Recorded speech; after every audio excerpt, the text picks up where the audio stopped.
Feed the beast and starve the doubt.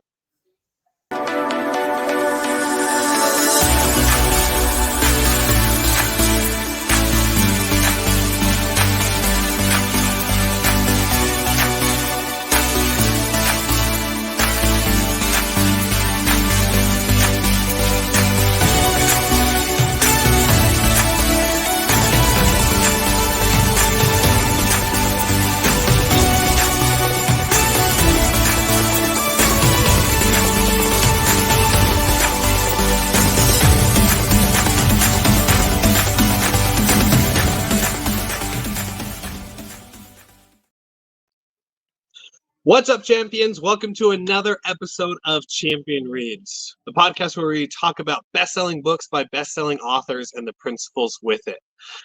My name is William Blake, and today we are privileged to have Mr. John Kovacs Jr., the founder of Champion Circle, as well as our special guest, Celeste Gibson, with us to talk about our book for this month, which is Be Obsessed or Be Average by Grant Cardone.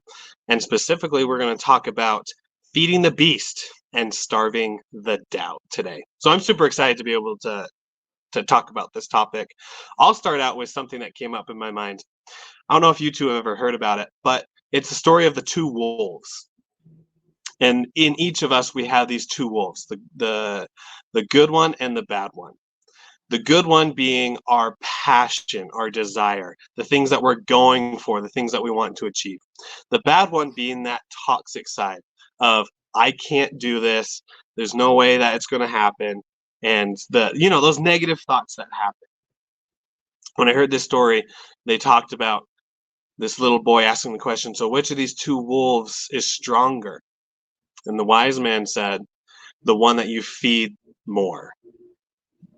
And so it's whichever one you feed. Is it the beast that is going to help get things done, or is it the beast that's going to give you doubt, going to give you negativity, and is going to stop you from reaching your goal?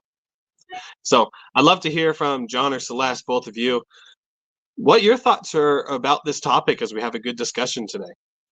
Just real quick, I think that anything you put time into and you give nurture and nourishment, it's going to continue to grow. So whether that's a good habit or a bad habit, it's going to grow.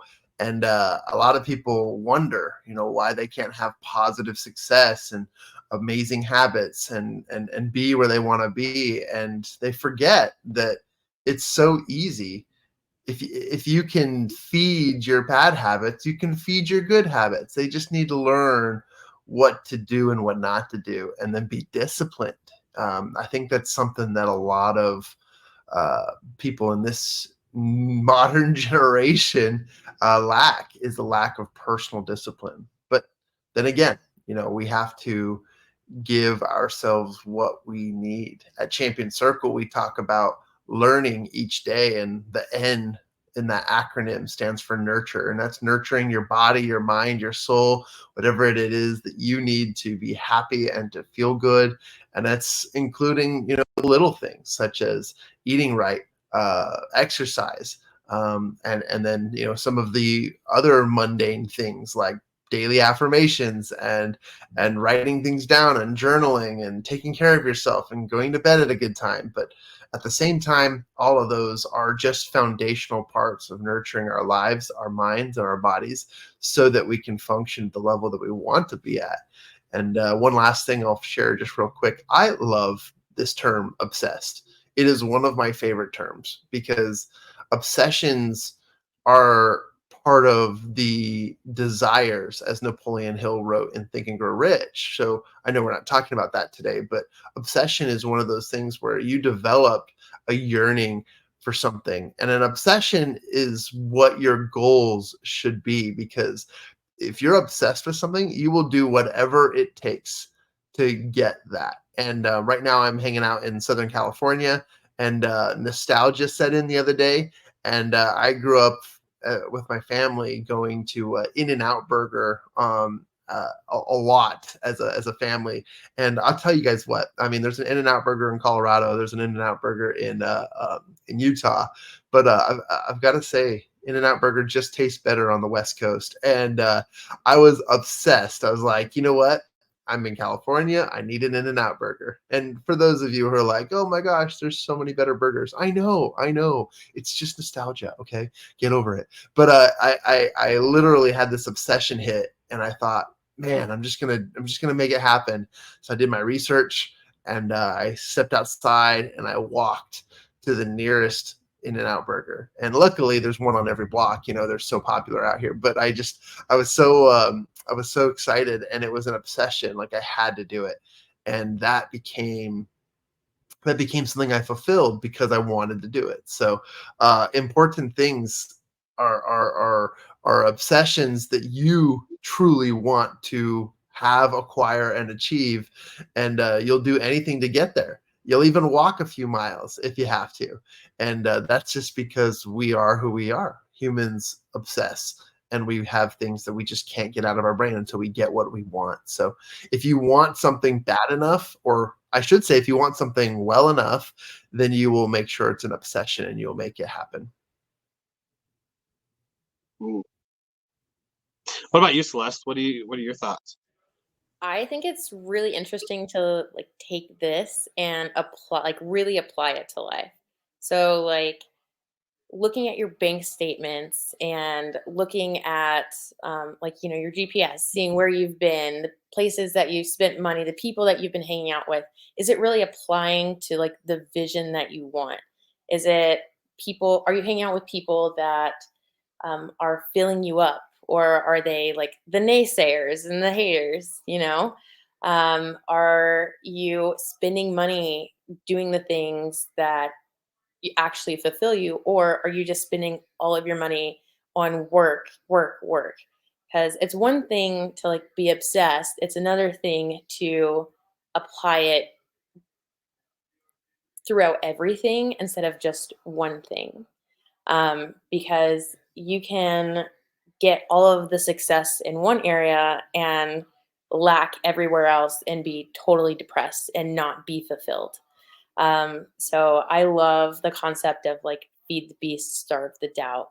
Because if you're feeding the right beast and you're starving that doubt, you're going to be so much happier rather than eating, all the things that don't apply to your vision and what you want your life to be. So I love this. And in like BU training, one of the things that I do, it's one of the things that we really push for people. It's like you have to find the things that make you happy, and then you actually have to feed those things. You actually have to do those things, build them up, because everything takes practice. It takes 10,000 hours to do something well, and if you're spending 10,000 hours um, really feeding those things that make you happy, you could stop everything else and still have those because it's just going to be habit. You're going to want to do them naturally. Speaking of feeding, I fed myself a lot, as you can see with my wonderful chubby cheeks. it it comes down to mindset, right? It comes down to how you think about it, because you can be obsessed with something that is bad, right? Okay, all of us have something bad that we're obsessed with. Me, I probably have double than most people. One of the big things is I love sweets so much. I got this sweet tooth right in the back of my mouth that anytime we have sweets in the house, I just they don't stay long. It's like pizza. They just doesn't stay long in my house. And so whenever we have it, it's just like midnight snacks are okay until it's gone.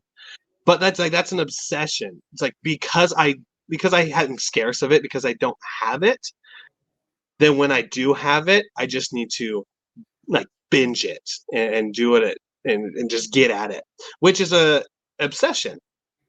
But I can also take that and apply it to as Grant says, just like shift your obsession. So if I have a massive obsession with just like whenever sweets come into the house, it's just like sweet, we're going after those tonight.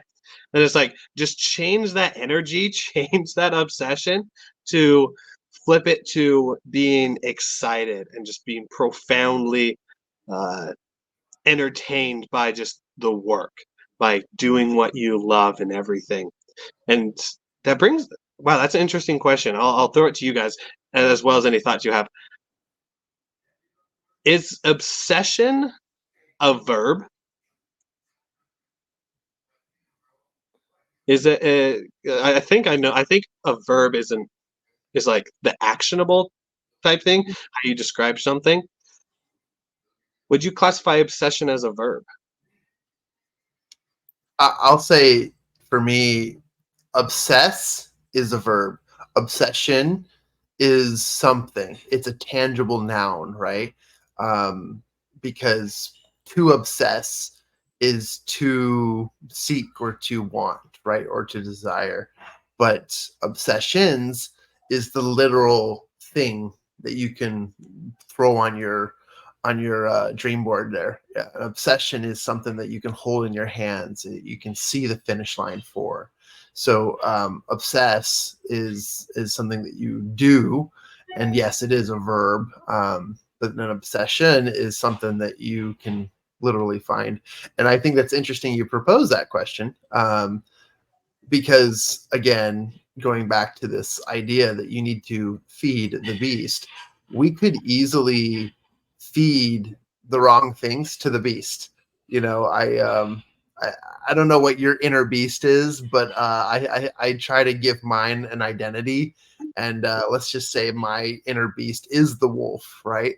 And I love the wolf analogy in the book because it's my favorite animal. I love wolves, but the idea that if you give a wolf a bunch of junk food, it's probably not going to be the fierce animal that it once was. In fact, I remember seeing this hilarious like video on YouTube where all these like amazing African animals that people were going to go see were just like these balloons because they were so round and rotund and so full of whatever they were munching on. But it turned them into cute little plush toys rather than the fierce animals that they are.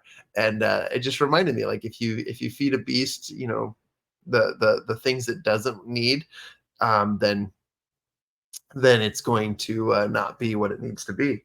And if you give it like the meat it needs, or the veggies, or the water, or the nourishment that it needs, then it'll become the beast that you want. And we are all truly that beast, that inner beast. Willie, I keep wanting to go back to alter ego effect because there's an inner beast within us that really is waiting to be ignited or waiting to come out or unleash, because we need to fuel it with the right things. So I just love the concept. But yeah, interesting question you ask. Obsess is a verb for me, and obsession is the tangible thing you hold.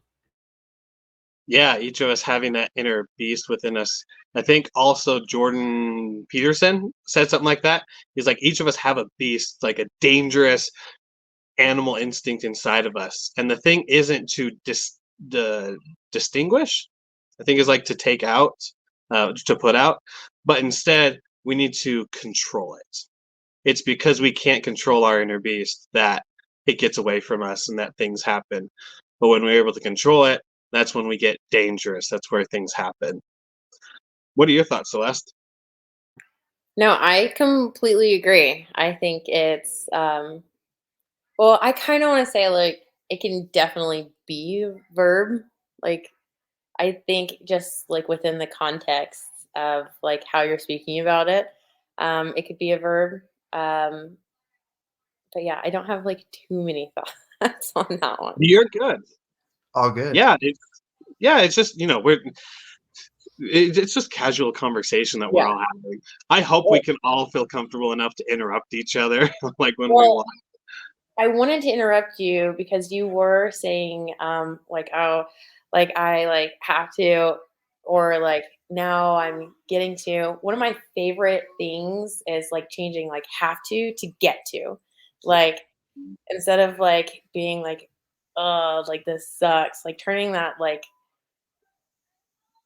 just awful feeling into like excitement, like, oh, I get to do this, like that's so exciting, and that will change like the entire, like it just changes how your day's going to go. It changes how the event's going to go, and it's going to change just your feeling. You're going to be happier, and it's almost like you get to serve somebody, you know? And sometimes it might just be yourself. And so I love that, like, you get to serve yourself um, by promoting a better you. You know, interesting enough, Willie, in the green room before the show, we were literally just talking about this. And, Bob Proctor used to say, or Bob Proctor is famous for saying the words, thoughts are things. And truly your thoughts become your reality. And Celeste brings up a really good point, which is if you're going to starve the doubt, you will need to learn how to use your words correctly. And I don't even like the way I just said that. But if you want to feed the beast within, you also get to learn how to communicate better. And our own thoughts, how we say things, become reality. And if we don't watch that, if we don't nurture that, if we don't practice that, then we fall into a state of complacentness, into a state of maybe even depression, or just a lack of having what we want, because we're focusing on the wrong things. And words can seem harmless, but thoughts are things. Just kind of an idea thrown out there. I love the idea of identifying how we speak and what we say. And I didn't even know, like, if I said have to before instead of go to, I'm sitting here being like, wow, I'm someone who's just, I'm the one that says that to other people. I'm like, no, you get to, you're going to do this. It's going to be awesome. And just to hear that that's still in my vocabulary, it's like, it's a humbling pill of being, there's still unconscious things going on to be aware of. And our conversations going around like, be observant, be conscious. And I think even more importantly, as we are starving the doubt and doing everything, we need other people to help us out. Like, of course, the lion is the king of the pack, the king of the savannah. He's out there. He doesn't bow down to any birds or anything, but he's not alone. He has his pack. He has the people around him to help uplift and to help to do whatever is needed for it. I'm loving this conversation that we're all having. I love to jump to, so we talked about starving the doubt, we talked about feeding the beast. I'm going to throw out this weird question, and I want you guys to play with it, and play with it, try to understand it. But throwing this out from left field, what is your spirit animal? And Ooh. while you two think about that, I'll say mine because I already know mine. Mine is a peregrine falcon. If you guys don't know what a peregrine falcon is, it's a falcon. That's it. All done. Boom. No, but the peregrine falcon is is the fastest bird in the world, and they can go up to over 200 miles an hour in the air as they dive through the air. And what I love about the peregrine falcon is that they soar high above the sky, so they're able to see a massive perspective. And then when they see something that they want, they are able to tuck in their wings, dive for it. It doesn't matter what's in the way. They're aimed straight up what they want. And so, like, I resonate so much with that. And, like, as I talked with my wife about it, my wife's a cat. I love cats too. But I'll stick with my bird.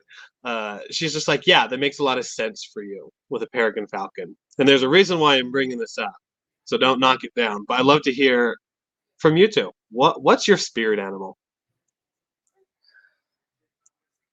So I have to think about that for a second. I'll jump in and say it's a funny question for me because I've thought long and hard about what my spirit animal is, and there's the answer of choice, and then there's the answer of based on personality and assessments. And how BuzzFeed is a very legitimate online resource for those types of things. So according to BuzzFeed and several other things, especially in whatever degree that I took them in, popularly and really unwarranted, I have found that my quote unquote spirit animal, based on whatever choices I've made, could be a squirrel. And I dislike that because squirrel is like the international mascot for ADHD. But sometimes I need to like embrace that too, because there are some great qualities. It's just, I have a love-hate growing up. Squirrels were an epitome of just like the varmint in the backyard, right? You just wanted to extinguish them. But all that being said, I've always loved eagles, and I've loved birds, and I've loved the wolves. And so I'm gonna actually not answer the question by answering a different question, which is my Harry Potter Patronus. There you go, getting all nerdy on everybody. Is is a bear. It was a bear. So I have to stick to that inner beast. But sadly to say, according to all other online assessments, apparently I'm a squirrel. We love squirrels, John. Yeah, we love squirrels. They're great. I think for me, I would have to say like a deer. Just very gentle, but also like they just are just majestic. They're very wise, and I feel like I absorb so much from other people, and I really take that and apply it to my life. So I would have to say deer. Oh, I love that. Now let me share with you why I said that. Because I'm sure that was, out of left field and everything. On a topic where we're talking about obsession and about feeding the beast and starving the doubt. Celeste, you brought up a great point earlier of there are people who are, and I think Dean Graziosi says it this way, people who are battery chargers and battery drainers. And when it comes to our energy, we all know some people that if they send us a text message or give us a phone call, that we probably don't really want to answer it because we know that we're going to be on the phone for the next 30 minutes listening to them. But we also know that there are those individuals who are unique in the way of in which they are able to charge our batteries, make us think differently, and be able to really up the energy and feed something in us that really is on the creative side. The sole purpose of that question to you guys was to spark that kind of creative inspiration. Because a lot of times we get into those mundane plateau type levels, and there are sometimes that we just need a question out of left field to inspire us. And I think those inspirations are the sweet candies that are good to feed the beast. I don't know why I keep going back to candy. I like candy. Go sweet as fish and go gummies. But it's those moments where we're able to like think creatively that we can really learn how to obsess on unique, I keep saying unique, it's not unique, on more inspiring things and more things that are within us rather than listening to the horrid different things that are going on through news, social media, wars, whatever it is on the other side of things. As we start to wrap up this, I want you guys' final thoughts about what we talked about. Not necessarily about our spirit animal, but about what it means to you to take charge in your own power rather than letting other people dictate your life. Yeah, I'll jump in and just say, for me, the definition of feeding the beast is starving doubt. Because if you think about starvation, it's a long and painful process. It's not an overnight thing. A lot of us use our incorrect words, and when we're hungry, we say we're starving, which is so untrue. We are not starving. We're just hungry, and we don't know how to control that hunger. But at the same time, you have to look at what doing one thing is doing to the other. And if you fill your soul, if you fill your body, if you fill your mind with that which you most desire, which you most obsess about, then you will find yourself in a great place. Um, the obsession piece to this entire book and its theme is important to me because it is one of those aspects that I think people can really understand when it comes to goal setting, when it comes to achieving their desires, when it comes to overcoming challenges and really becoming someone that they see as a success. They have to develop an obsession. I know too many people who have goals, but the goals they have set for themselves are just wishes. They're just, mere hopes and thoughts. They're never going to get there because they're not obsessed. Um, they're not dialed in. And I got to share the example, and I apologize. I'm always the one bringing the sports examples into this, and it's just who I am, and it's my nature. But I have recently picked up the sport of volleyball, and it is not just one of those sports that I just dally in. Some people go to the gym and they want to play some pickup basketball, and they want to get in on a game, or they want to, just shoot around. That's not me. Once I pick something up, I am all in, and this has become a sport that I have quickly wanted to escalate my skill sets, my competitive nature, and because I've picked it up, I have put everything into it, and I've gotten private coaching. I've had some tournaments. I've played in some games now, and this is coming from somebody who actually was deprived of competitive volleyball at a young age because the state of Colorado had 0 men's volleyball programs. And it is something that I picked up in my adult years, and I'm full-fledged on my way. So wrapping this up, I wanted to bring that up because it is not just something I wandered into, and it's not just a mere wish or a want. It is literally an obsession. It is something that I can't not go a day without thinking about it. And there are other things in my life, such as the businesses I'm building, the habits that I continue to create for myself, the concepts I want to learn.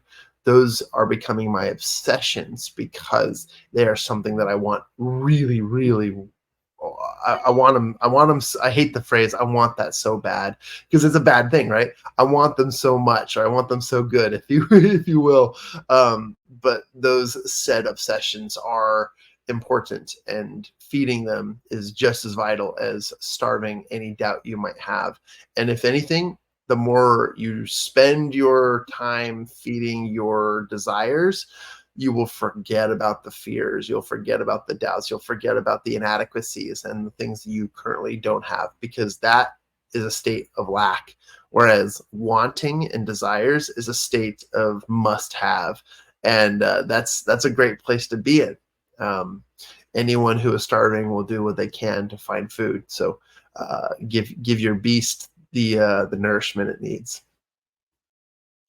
Yeah, and to add with that, it's like the difference between toe dipping into the swimming pool and just jumping in with a big cannonball, right? When you jump in with a big cannonball, makes a big splash, you get in. Most of the time, it's like freezing water. But then after you're in there for a minute, everything is fine. You've been able to adjust and adapt, and then you're able to just have a fun time. Where a lot of people like to go over to the stairs, not saying that I do this a lot, but go over to the stairs and just like a step at a time go in.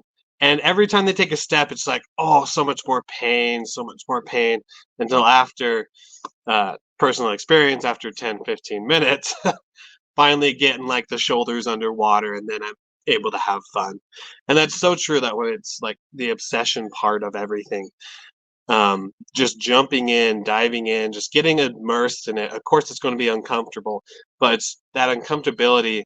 If you just get right into it, you're able to adapt and easily come out of it on the other side. And that obsession of it being hard all of a sudden turns to, oh, it's just a little pain, and then everything else becomes easier after that. Celeste, I'd love to hear your final thoughts.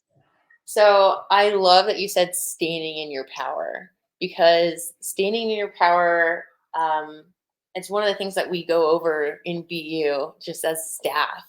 And it's when you're standing in your power, you're coming from a place of love, from a place of understanding, from a place of excitement. And when you're not standing in your power, it's very easy to tell because like you're giving that power away to fear and doubt. And I love that you said like it's like dipping your toe in or like taking a cannonball. And that really is the difference. Like, are you going to show up at a 10 and like put all you have into this and be obsessed? Or are you going to like hold back something for the fear of like somebody's going to, look down on you or they're going to think you're crazy? And the people who really love you and the people who support you aren't going to do that. They're going to be like, I can't believe I'm watching you like take the reins and go for your goals, go for your dreams, and inspire all of those around you. So like I love this. And I can't wait to like finish the book because I know I've like jumped in for the first time this week. But this book I've actually like picked up, put down, picked up, put down. And it's one of those things that I have just kind of like, okay, I'm going to read this and then take what I've learned and then just try and apply it. And it's such a good book to do that with because I mean, it's just practice and you have to practice your obsession. You have to practice your obsession. What a great thing to end with. Thank you, champions, for listening to this. This has been another episode of Champion Reads, where we went over Be Obsessed or Be Average by Grant Cardone, more specifically the principles of feeding the beast and starving the doubt.